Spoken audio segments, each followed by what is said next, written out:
Champions Committee. And I'm very pleased to say that there are a number of our committee members here this morning, as well as board members. So, greetings to you all. Please turn off all your electronic devices. I'm going to ask you that before I forget. We welcome back Edgar and Shameless Award nominated best-selling author, humorist, and dog rescuer extraordinaire, David Rosenfelt. He's modest, but very well respected. Humble, but very well respected book reviewers have written such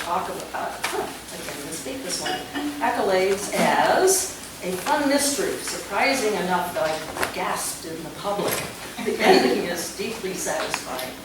Entertaining, well-worked action scenes and fiery courtroom clashes add up to a good-natured read that isn't quite as easygoing as it seems, like its hero. If you missed David last time, you really are in for a treat. I believe he will speak about his work, his latest books, and how he came to be an animal advocate. But he is always surprising, so it's up to him. Maine Coast Bookshop has David's books for purchase in the library's lobby, as you noticed on your way in. He has several new, well-reviewed books available, including his latest Andy Carpenter mystery, Hounded, which I just finished last night, and I think it's definitely one of his best. David and his wife Debbie moved from California to Maine via 3 RVs carrying 25 dogs.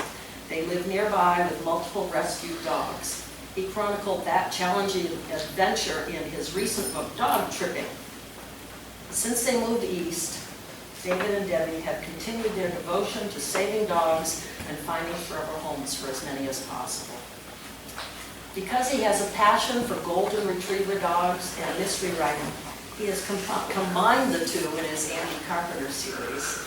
The Roosevelt's beloved Tara lives on charmingly in the Carpenter mysteries.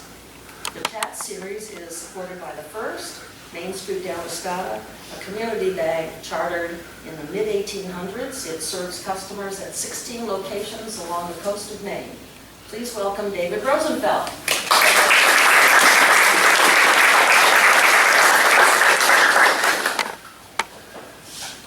Is it turned the other way? You're fine. So usually when I give these talks, I talk about my time in the movie business, then as a screenwriter and TV movie writer, then as a novelist, and then as a dog lunatic. I tell stories about all these things. Most of it is drivel, but it sort of works. My problem is, this is the second time I've been here. Okay. And I don't know what stories I've told the first time. And the reason I'm not prepared is because I'm in uncharted territory. Nobody's ever been dumb enough to invite me back a second time. So, the mitigating circumstances, most of the stories aren't memorable anyway, so chances are if you heard them, you forgot them. And secondly, if you came here to see me a second time, you sort of deserve what you get. So, a show of hands, who was here last time? Oh, man. People have nothing better to do. All right. Anyway, so I started out my career for my first 100 years was as a movie marketing executive. And I won't, before each thing I say, I won't say as I said last time, but I'll do this once. As I said last time, I was the least successful marketer in movie history. I buried movies with Bruce Willis, Sunset and Blind Date, Tom Hanks, one of them, had more $100 million movies than anybody in the history of Hollywood, and I had 3 losers with him. Volunteers, Nothing in Common, and Every Time We Say Goodbye. Arnold Schwarzenegger, Running Man and Red Heat. Francis Coppola, Gardens of Stone. Just yell out if you see me. Meryl Streep, Still of the Night. George Lucas and Jim Henson, who were, along with Walt Disney, 2 of the top names in family entertainment of all time, collaborated on a movie that I killed called Labyrinth. Lucas produced it and Henson directed it. So I was a disaster. And one of the problems I had is instincts were either wrong or early or mistimed. So we had a picture called Gabby, and G-A-B-Y, and Gabby was a terrific movie about a woman, starred Norma Alejandro, who got an Academy nomination, about a woman who had such a debilitating disease that she could only move one foot, and she used it to type novels. It's a true story. And my instinct was, who's going to go see a movie that's that depressing? So instead of saying what the movie was about, I described it in these glowing, vague terms, like a triumph of the human spirit. Right? Well, it turns out nobody wants to go see triumphs of the human spirit. Right? Instead, they want to see movies about people who only type with one foot. Because nobody went to see Gabby, but everybody went to see My Left Foot with Daniel Day-Lewis, which was exactly the same story. So we had a movie called Red Heat with Arnold Schwarzenegger. And this goes back to a time when Schwarzenegger, except for a movie I had called Running Man, had one hit after another. Predator, all these movies were huge hits. And I decided in Red Heat, I was going to expand his audience, to get past just the action audience, which was significant, to a comedy action audience. And Jim Belushi was his co-star in this movie. And Belushi is funny. And there are things in the movie that are funny, but it's basically a dark action movie. So anyway, so I decided to make it funny. So I was the one who had to convince Schwarzenegger, because the key to selling this as a comedy was to feature Belushi equally in the poster. Now, I don't want to get too far into the weeds here, but when you see a movie poster, everything on that poster has been negotiated. Okay? So like when you sign a deal, when an actor signs a deal or a director, let's say it'll say he has to be 30% of title. So however tall the letters in the title are, their name has to be 30% of that. And their name has to be positioned in a certain place. So sometimes you'll see the first person with their name here, then higher for the second person and lower for the third person. It's because that second person had a requirement that he be the highest, but the other person was going first. Okay? So in addition to all that, the stars have likeness approval. So if we're going to use a picture of Schwarzenegger in an ad, we have to get his approval. But he had more than likeness approval. He had the right to approve any other likenesses and whether to allow them or not in his ads. So he never had anybody else in a poster with him before this. So it was my job to convince him that this is the way to go to expand his audience. So I go to do that. And one of the first things he says is, he has good news, he just signed to do Twins with Danny DeVito. Right? So now I'm in good shape, because obviously he wants to expand into comedy. So Schwarzenegger may not have been the best governor we ever had, but he was a smart guy. And he turned out he was stupid because he agreed with me, but he wanted what was good for his career and was willing to not be a prima donna for it. So he let us put Belushi on the poster with him, and we shot some special TV spots that were funny, and the movie was a train wreck. It was an absolute disaster. It went nowhere, right? And Twins, of course, was a huge hit, because Twins were the concept that was funny. Red Heat was not a concept that was funny. We were trying to shoehorn a comedy into a non-comedy, and it didn't work. So my instincts were unerringly wrong. Right? And part of that is because you have these middle-aged executives trying to sell things to audiences that we can't identify with. Okay? So we had a movie called Playing on the Night, and it was about a guy who, a rock star, a Mick Jagger type rock star who had a kid out of wedlock and his relationship with the kid. But there were a lot of songs in it. And I just thought these songs were fantastic. So we were selling the movie based on, we were going to do an album with CBS Records, and we're selling the movie based on the songs. Now, I didn't realize at the time that I was the least hip song person in America. I realized that about 9 years ago when my wife Debbie took me to a Fleetwood Mac concert, and it was that night that I found out that Stevie Nicks wasn't a guy.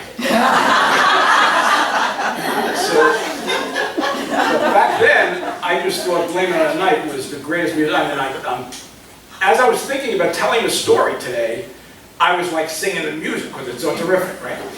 So we make this album deal, and we have what, you know what focus groups are? I'm sure you do. If you've ever been to a focus group or seen one, you get people in a room, your target audience in a room, and a moderator talks to them. And the executives like me are behind a one-way mirror watching this take place, and you're judging their attitudes. So they're playing the music to blame it on the night for these, the kids are 17 to 20 in this focus group, and they're playing the music for them. And I'm like dancing behind this one-way mirror. It's so terrific, right? Well, the first kid said, if he were in a car where somebody were playing it, he would jump out of the car even if it was moving. I mean, they just hate it. So that's what it was like. But the truth is, no matter what a marketing person does in movies, it really doesn't matter. All right? A movie is what it is. And as an example, Debbie and I have been watching commercials for The Judge, okay? With Robert Duvall and Robert Downey. And we've been saying how it really looks good. And then it opens on last Friday, and the reviews just destroy it, right? So now we're not going to go. So not only do we know that people don't like it, but we know everything that it's about now, all from the reviews. So it's very hard to overcome that if you have an adult movie, certainly. It's like, you know, imagine you heard about this new toothpaste that was coming out. And before you bought it, you read the paper and it tastes like shit. And you're not going to buy it. So movies had that problem. So anyway, I was a train wreck.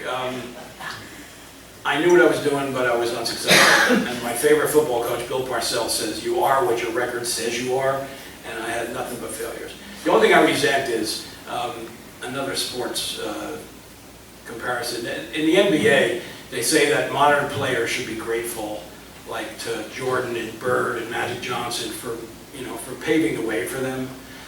And modern actors and directors should be grateful because I killed the careers of everybody before them. So there was a void for them to fill.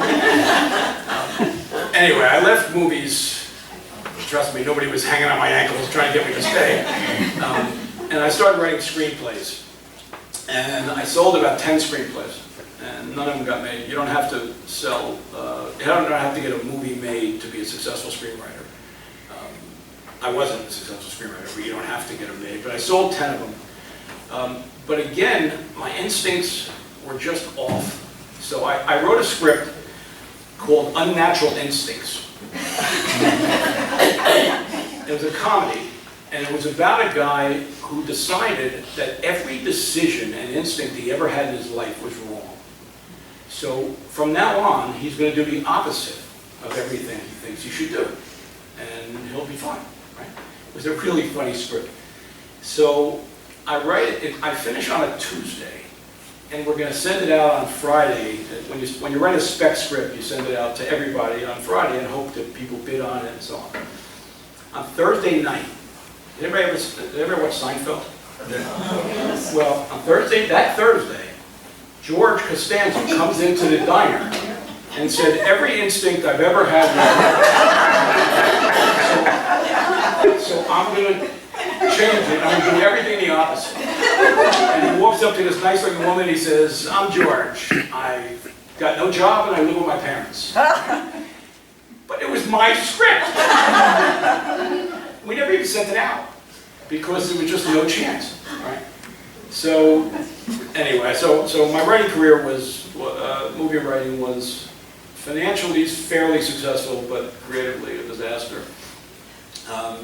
And the way, I know I must have told this story last time, but I'll tell it again. The way what got me really turned off on it was, I wrote a script for Warner Brothers, and I was in what's called a notes meeting, and that's when the executive tells you what he doesn't like, what you need to change, and so on. And he was torturing me about the credibility of what I had written, that not everything made perfect sense. It didn't go from A to B to C. And I agree with the need for that, but this was over the top. And I knew what he was doing, was looking for reasons to say no to making this movie. Because when you hire David Rosenfelt, you look bad if the movie fails. If you hire a big-time writer, it's not my fault I hired a big-time writer, right? That's what he would say. So I knew he was looking for a reason to say no. So it just frustrated me, the focus he had on credibility in that meeting. And so on that night, I went to see a movie called The River Wild, which was produced by a friend of mine. It was Meryl Streep. Anybody familiar with that movie? Yeah, because it wasn't mine, so you also. Anyway, Meryl Streep plays a whitewater rafting expert, and she's out on the river with her 2 kids and her wimpy husband, right, who's not an outdoors person. Why they ever got married, I have no idea. But he's the opposite of her. And it's this raging rapids. Kevin Bacon is an escaped convict who takes the family prisoner because he needs her to get him down the river. She's the only one, because she's a rafting expert, who can get him down the river safely. About a quarter of the way through the movie, the wimpy husband escapes. And he spends the rest of the movie going along the side to set a trap for them when they get to the end. And having been tortured by credibility that day, I'm thinking, if the wimpy accountant husband can go down the side, why does Kevin Bacon need Meryl Streep? So, stuff like that is just so frustrating. So, I started writing, a friend of mine is a big TV movie producer, director. He did The Burning Bed and a lot of other famous movies. Anyway, he talked me into writing a TV movie, which is the perfect environment for me. It requires no artistic integrity whatsoever. Right? They hire you. You don't have to pitch them. They basically hire you. And you just write whatever they want. And then you cash the check. Right? At least that's how I did it. I wrote a script about ghost babies in a hospital. I wrote a thriller.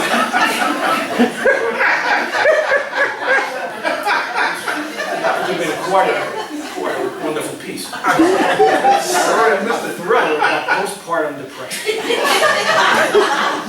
I would just write whatever they want. So my first movie was called To Love, Honor, and Deceive. And it was the coolest thing in my writing career. I wrote in the first scene, this woman comes home and she's about to find out something terrible. And I just wrote for, I don't even know why, that there's a bicycle on the lawn, a children's bike, overturned, and the wheel is turning slowly. Right? I have no idea why I wrote that. Right? There's no consequence. So they're shooting a movie down in Charlotte, North Carolina, and they invite me down. My friend invites me down because it's my first movie. It's the first time I've ever seen my words said. Right? And I get there, and they're shooting the first scene, and a guy's laying in a bush with a wire, and he's pulling the wire so the wheel will turn. It really made me realize that it matters what I actually write. So that movie was okay. I wrote, the second one was called Deadlocked, which was also okay. And, actually, it was better. The third one was called Deadly Isolation, which I'm sure I talked about. It was a low-budget Canadian movie about a woman lives on the coast of Maine in a secluded place right on the water. And her husband had died 2 years before, and she was still mourning, and she lived with her 9-year-old golden retriever. And there's going to be a political regatta off the coast, regatta with political figures on it, and a guy comes to our house and pretends to be a friend of her ex-husband, and he's injured, and the idea is to get into our house and stay there for a few weeks so he can be in place before security comes, because he's going to murder one of these people on the boat. And Lifetime Network buys the screenplay, but they don't want to have a terrorist assassination thing. They want it to be that the guy and the dead ex-husband were jewel thieves together, and the husband died before they could split up the jewels from the latest heist, and he thinks the jewels are hidden in the house. So I said, that's fine, but if I was a guy who wanted to get the jewels out of the house, rather than come and scam the woman for 3 weeks to get her to fall in love with him, I would just tie her up and search the house. But they didn't want to do it, and I could care less. So I wrote it. But it was such a terrible movie. There was one scene, they had no money, right? So they filmed it in Canada. There was one scene where the guy, the woman, and her golden retriever go out on her boat on the ocean. And when she's not looking, he throws the dog into the ocean. Drown a dog. You're worried about this? Anyway, then he jumps in and saves the dog, and it looks like a hero to the woman. Right? It's brilliant. So. So, but they didn't have the money to go out on the ocean. So they went on like a viaduct, right? Like as wide as this podium. And it was placid water. And the guy, they used a Bernese mountain dog, which was fine, but the guy throws the dog into the water. And the dog is swimming happily along. It's really awful. So one day, and actually this is the first time I'll ever tell this. I've never told anyone this. But I got 20 minutes, I got killed right. I wrote a script, a courtroom drama, and it was called Snapshot. And it starred a lead character, a lawyer named Andy Carpenter. Okay. So it was never a story I used, but anyway, so they thought they'd sell it as a TV movie, and it didn't sell. Then a woman named Tyne Daly wanted to do it. So we met with her. So she wanted me to change Andy to a woman. And Tyne Daly was very overweight at this point, and she wanted it to be an overweight woman. She wanted fat jokes in the script. Right? Fine with me. And then if you're a fat woman, no problem. So I wrote it, and it didn't sell. So about 6 months later, Cheryl Ladd wanted to do it. She didn't want to be a fat woman. So I rewrote it for Cheryl Ladd. It didn't sell. So about a year later, I wanted to write a courtroom drama, and I knew they weren't making them in TV movies. So that's why I wrote Open and Shut. And I actually used the Andy Carpenter character, although it was a different story. So anyway, so I wrote Open and Shut, and it did pretty well. It did okay. It was, got award nominations. I didn't win any, but it got award nominations. I'm sorry. So I'm getting ahead of myself. We sent it to the first publisher, and the first publisher bought it with 5 sequels. And from the time I started writing the book to the time they bought it was 6.5 weeks. Wow. And now all of a sudden I'm a novelist. And I deserve to be treated with some respect. So, so my editor, who I'd never spoken to, calls me and she says she just loves the book. But there were some things in there that were it's written in first-person present tense, the Andy Carpenter books, in his voice. And she said that there were some passages in third-person past tense, so you could see the murder and stuff, the things that the lawyer didn't see. So she said that it's a cheat to do that, to go from first person to third person, and you need to take out the third person stuff. So I had no idea what I was doing. So I said, sure, I'll take it out. So I took it out. And then I was reading a James Patterson book about a week later. And he does it on every other page. He did it in this book. And it's the same editor. So I called her, I said, Sarah Ann, James Patterson does it. And she said, but he's a bestseller. But she really said it like bestseller was one step above jihadist, right? Like it was a terrible thing to be. Anyway, so the book did okay. Then I wrote First Degree, which did also okay and got good reaction. And First Degree was like an example of things that I blunder into, but they sort of work out.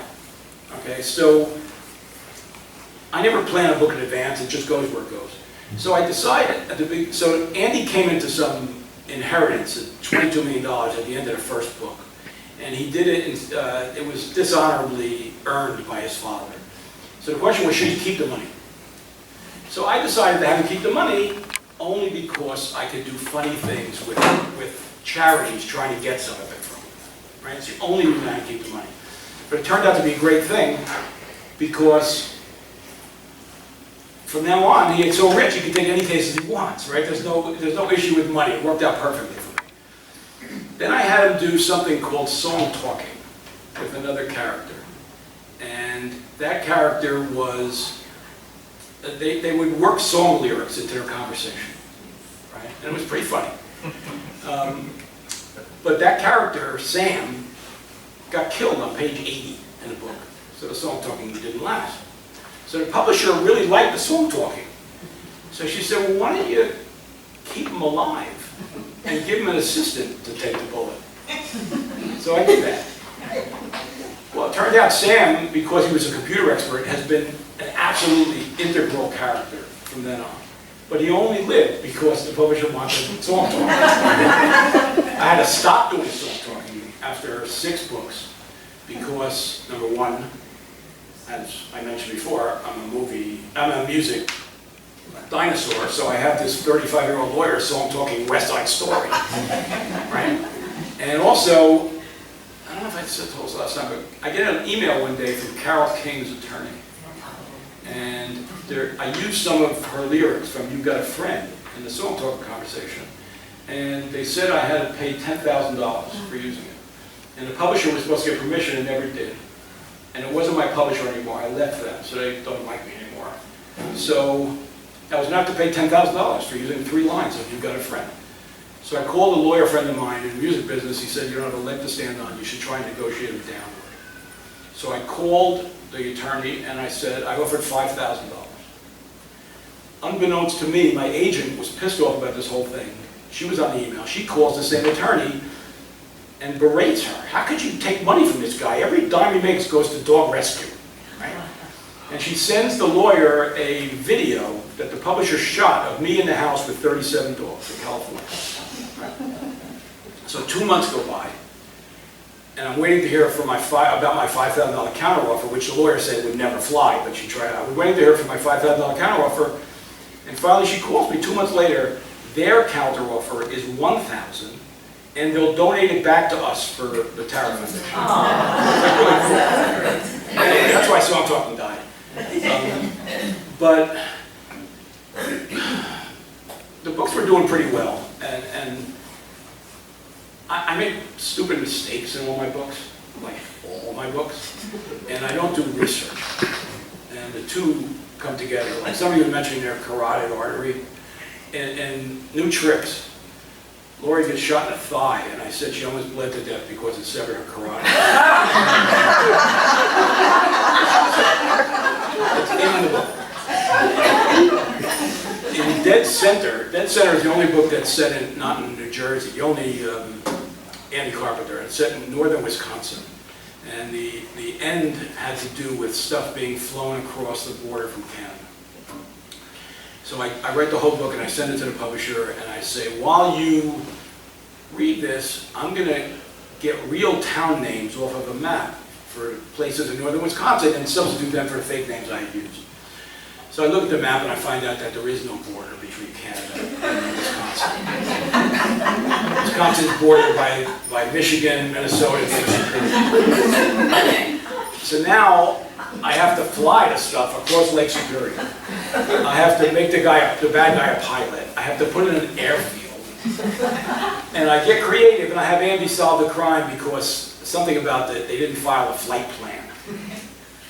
So the book comes out and I find out you don't have to file a flight plan. I find it out from all the emails I get from readers telling me, what are you talking about? You don't have to file a flight plan.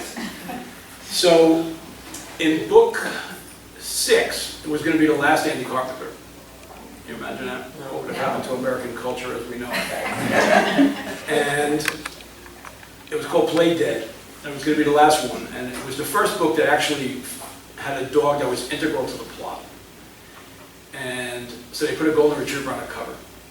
And it was a smash. It sold twice as many books as I had ever sold before, including Bury the Lead, which was a Today Show book of the month. Play Dead sold many more. So now I'm going to write more. I agree to write another one. And like I said before, I don't come up with a plan in advance. I don't give them any ideas. The book just goes. But in the case of New Tricks, the one after Play Dead, they sent me the jacket, book jacket, for New Tricks before I even started writing the book. And it had 2 dogs on the cover. It had a Golden and a Bernese. So I actually wrote the book to the jacket. Which is not how Faulkner used to do it. So, anyway, so New Tricks did okay, and then there had been a succession of them since Dog Tags and One Dog Night and Unleashed, and all with dogs on the cover, as you can imagine. The latest one is called Hounded, and it's done really well. It's done 40% higher than any previous Andy Carpenter book, and the previous one did 35% higher than any one before that. So, and there's a fairly, and the writing ain't getting any better. I can tell you that for sure. So what happened was I wrote Dogtripping, which is the story of our move here and our time in rescue, and it came from, and it came out on the same day as the last Andy Carpenter, which was Unleashed. And Dogtripping did, for me, remarkably well. And it seems to have expanded the audience, right? These were non-mystery readers who read it, and so I'm now writing, I'm writing 3 books now. Slowly. I have to have 2 books in by November 1st, and I'm on page 128 on one of them and 82 on the other. But one of them is a sequel to Dogtripping, and it's without the trip. Right? If you don't know, the trip was, we went with 9 volunteers, people we didn't even know, readers from around the country for the most part, and Debbie and I and 25 dogs on 3 RVs. Okay? It was awful. Right? Every moment of it was awful. Despite the fact that the other 10 people will tell you it was the greatest adventure of their life, it was awful. It was just a hassle, right? I mean, when you stop to walk the dogs, we had 250 feet of plastic fencing. We had to set up our own dog parks every time we stopped. It was just terrible, right? And these people were like these amazingly selfless people, right? I mean, it actually taught me something about what people are like and volunteering, and that is never volunteer for anything. It's really awful. So now I'm writing a sequel without the trip, which means it's a dog nonfiction, and it's called Lessons from Tara, right? It was our original dog. The problem is, everything I know about dogs is in Dogtripping, right? So I'm like trying to come, you're supposed to write 75,000 words for a book, so I'm struggling here on Dogtripping. So it's like if I was saying, I took the dog for a walk. Instead of saying that, I'll say, I grabbed a leash, opened the door, and took the dog for a walk, right? Because it's like 7 more words. So, anyway, it's really hard. And I'm writing an Andy Carpenter called Who Let the Dog Out? And to give you an example of how I work, here's the idea I gave them for the book. You're supposed to give them a full outline. Right? But they know I can't do that, so I just give them a paragraph. So the idea was, Andy and Willie have this rescue foundation. A dog is stolen from the foundation. They have GPS devices on the collars of all the dogs. They follow the dog to the person who stole it, to find him, the dog sitting there, and the guy murdered, right next to the dog. Okay? Who Let the Dog Out is the title. That's all I know about it. I'm on page 68, and I don't have the vaguest idea why this guy stole the dog, or if the dog was valuable, why the person who murdered him didn't take the dog. I still have no idea. So, if you think of anything. So those are the 2 books I'm writing now, and then I'm writing a thriller after that, so it'll be 3 books next year. But the thriller, I should have said that. I started writing thrillers about 6 years ago. It's because I wanted to write 2 books a year, because it takes me like 8 weeks to write a book. So I wanted to write thrillers. So I wrote a thriller called Don't Tell a Soul. And it was okay, it was pretty good. And it was, but it was originally called Can You Keep a Secret? And Can You Keep a Secret sounded too much to me like a lifetime domestic abuse movie, right? So at the last minute, when the book was at the printer, we changed the title to Don't Tell a Soul. And originally there was a scene in it, the key scene in the book is a guy's in a bar on New Year's Eve. A stranger comes into the bar, comes over to him, and tells him that he murdered a woman named Sheila. Her body is buried in Kinnelon, New Jersey, in a certain place. But first he says, can you keep a secret? And then he tells him that, right? And then he leaves. We changed the title to Don't Tell a Soul, so I wanted to put the words Don't Tell a Soul into that scene instead of Can You Keep a Secret? So I rewrote the scene with the words Don't Tell a Soul in the dialogue.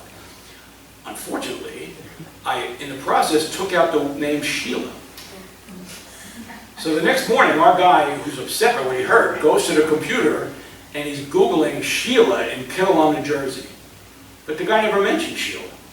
Right? So there's no reason for our guy to be Googling.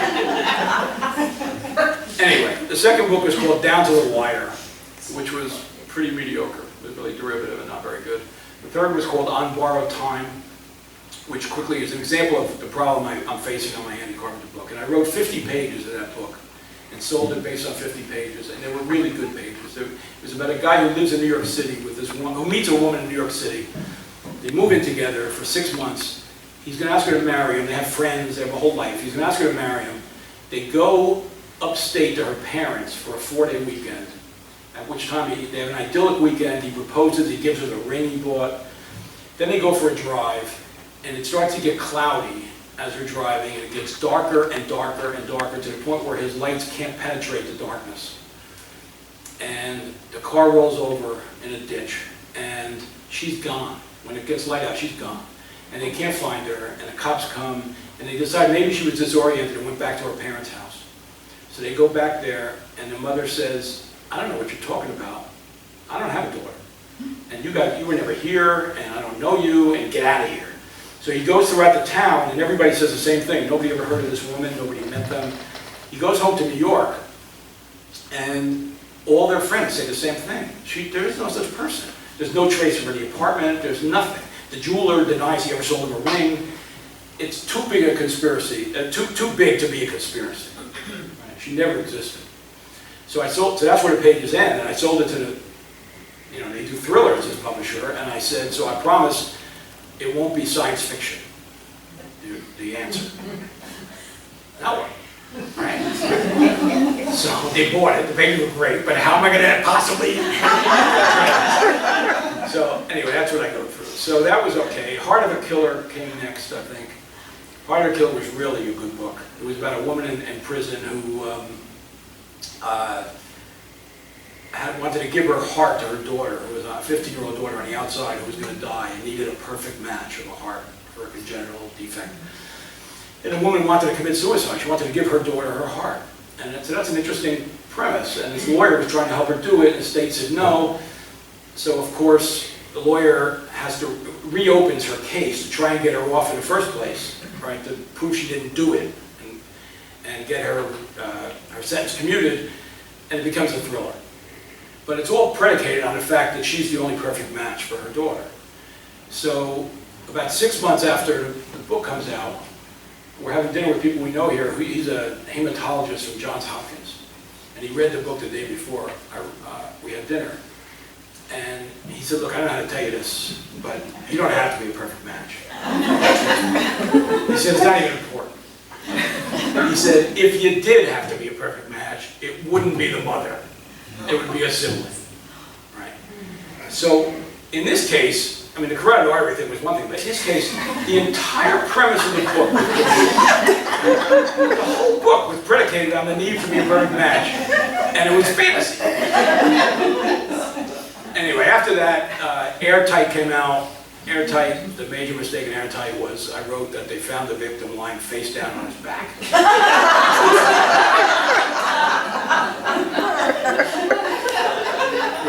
Then came Without Warning, which was set in Maine, basically, so I could mention King Iger's in it. But what I did, I sent it in a fictional town, what I thought was a fictional town. Of course, I looked it up and I didn't see it on Google, I guess. But, Wilton, Maine. And I put that poor Wilton, the story starts because a dam breaks, one of 3 dams protecting Wilton, and it breaks, and Wilton's flooded out. Okay. Well, after the book comes out, I find out that there is a Wilton, Maine, because I read that some gold medalist was from Wilton. And there's no dams around Wilton, and in fact, there's not even any water around Wilton. But I must have not that big a fan base in Wilton because I never got any. So anyway, so I'm sort of done here, right? So, so in Dogland, I didn't get to talk about it, Dogland Tech. We had a foundation in California. We rescued about 4,000 dogs. We placed them in homes. If a dog became too sick or ill to be wanted by somebody that we rescued, we're blind or epileptic or old, we couldn't leave them in a cage. That would defeat the purpose of rescuing them, so they came home as our pet. When you have 2, getting a third is a big deal. If you have 28, getting a 29th is not that big a deal. So now we're down to 21, and we're sort of intent on cutting the number down. But people around here know us. There's also Lincoln County Shelter will call and stuff. So we're not placing dogs in homes anymore, but we're we said for sure no more dogs, and we got a call from them that there was a 6-year-old named Golden and Gabby who had cancer, so we took her and she's doing great. But the idea is not to take any more. If somebody would tell my wife Debbie that's the idea, that would be a plus. Because it's my idea. I draw the lines, and she has like this desk full of erasers. So anyway, so that's my story. Any questions? Yes. I want to cut at this. The dog has a passcode to an offshore bank account tattooed on his skin. And I'll fill you in on the rest of it after. Why not take the dog? I'll explain it to you later. I don't want to go over. But I do want at least a dinner at King Ida. There's a lady. The first book that I mentioned Ida is when we hadn't moved here yet. We came here when we were renovating. We had dinner there. You always mention them. Well, but the first time I mentioned them, I called them King Elders. I thought that's what it said on the sign. I thought you did that on purpose because you weren't allowed to use the name. No. There's a lady in Camden who's making a lot of money on Rizzoli and Isles. Has there been any talk of Andy Carpenter either being TV or movies? It's been very frustrating, actually. A producer who did, a big-time producer who did Leverage, tried to make Andy Carpenter into a TV thing, and it didn't sell, and we're still trying. I wrote a pilot. The most aggravating thing that, I'm sorry, that's not strong enough. The most aggravating thing in the history of the world is that Steve Carell signed on to produce and star in Dogtripping, and it didn't get made. Oh, imagine that. Yeah. Huh. Yes. So my idea for your book is that this idea of the GPS, think about the implants that go into dogs. They don't produce anything unless the vet scans it. Right. So the idea is that this is a GPS that's so miniaturized that it can be implanted, and now that everyone would know where your dog is. So that helps. That creates the mystery of what's so valuable about this dog that somebody might kill for. I think we found somebody worse than me at this. I'm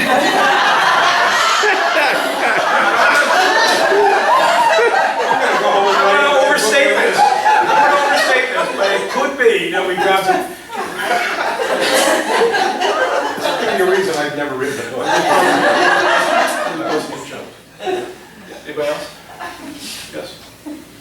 You seem to write with some confidence about legal issues in your books, and yet you say you don't do any research. So how valid are the legal sentences, the legal explanations? Yeah, it's weird. I get emails literally from judges who tell me how I really nailed it. Like, they seem to be accurate. The only help I get is if I write something that I don't think can pass like the laugh test, right? Like doesn't feel right. There's a guy named Doug Burns who is he's a former federal prosecutor and defense attorney, and he's one of these talking head guys on CNN and Fox on legal issues, that kind of stuff. And he's a reader. We became friends. So if there's something I'm thinking doesn't fly, it shouldn't fly, I'll run it by him and see if I can get away with it. And if I can't, he'll come up with a way that I can. So, but no, I no legal background whatsoever. Zero. Anybody else? How do you find the time to care for 21 dogs and write 2 books in 8 weeks? Or that's 5 days. you know, and where do you do it? I mean, how do you get away from the dogs to be able to do it?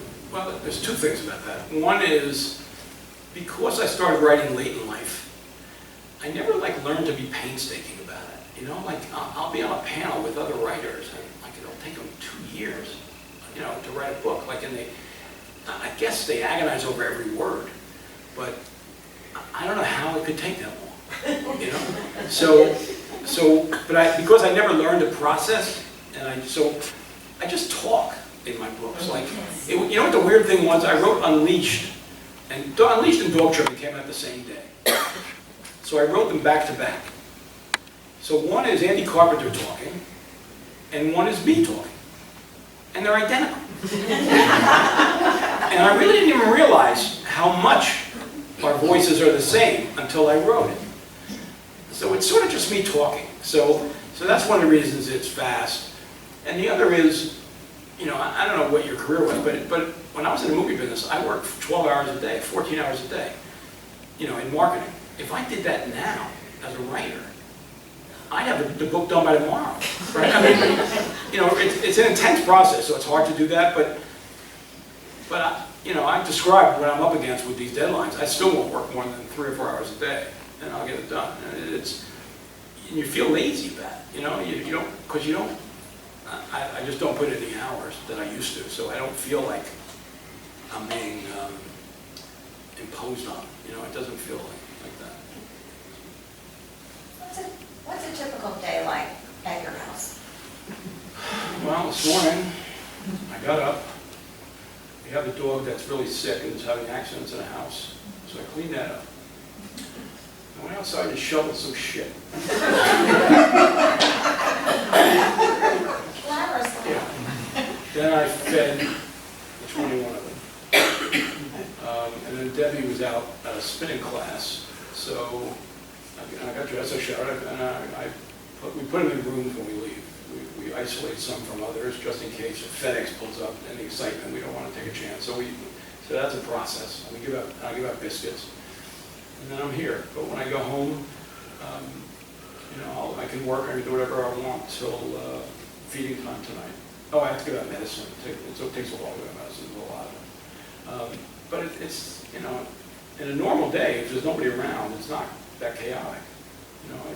They're sleeping all day. I've said this before, probably here, but there's just like bodies everywhere. It's like a Civil War battlefield. So it's not that difficult, but at the same time, everything's a hassle. If we go away, it's a production. Everything we do is a production, and so I'd like to cut back for sure. Who's your vet? A guy named Dan Dowling in Rockland. You go to what? We flew in twice from California in advance to interview vets. He's fantastic. You probably have his practice.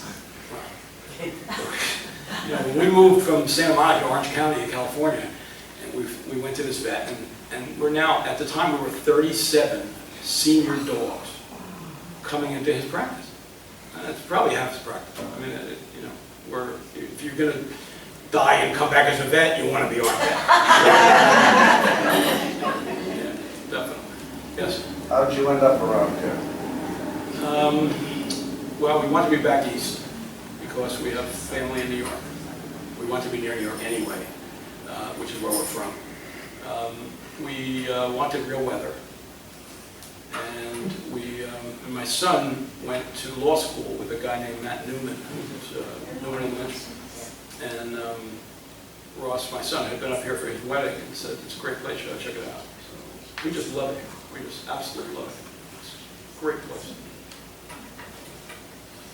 Anybody else? Okay, well, thank you very much. Thank you.